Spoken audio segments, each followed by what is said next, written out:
Hi friends, ఇప్పుడు నేను చూపించే రుబ్బేమో ఇడ్లీ రుబ్బండి. ఇదేమో దోశల రుబ్బు. ఈ రెండింటిని నేను ఎలా ప్రిపేర్ చేసుకోవాలో నేను ఏ విధంగా చేసుకుంటానో మీకు చూపిస్తున్నాను. నచ్చితే మీరు కూడా ట్రై చేయండి. ఈ విధంగా చాలా బాగుంటుందండి. ప్లీజ్ అండి, వీడియో నచ్చితే సబ్స్క్రైబ్ చేయండి. ఎవరు కూడా సబ్స్క్రైబ్ అయితే చేయడం లేదు. కనీసం కామెంట్ అయినా చేయండి, వీడియో బాగుంటుందా బాగాలేదా అన్నది.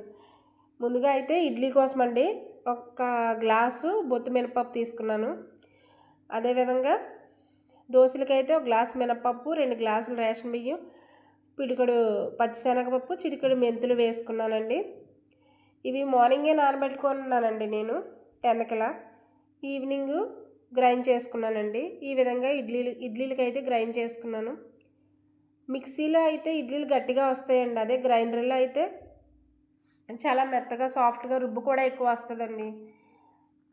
తప్పదండి, గ్రైండర్ లేనప్పుడు మిక్సీలో వేసుకునైనా చేసుకుంటా. మొన్నటి వరకు కూడా నాకు కూడా గ్రైండర్ ఉండేది కాదు. గ్రైండర్ లేకపోతే ఇడ్లీ పెట్టుకోవాలనిపించి మిక్సీలో పెట్టుకుంటే గట్టిగా వచ్చేసేవండి.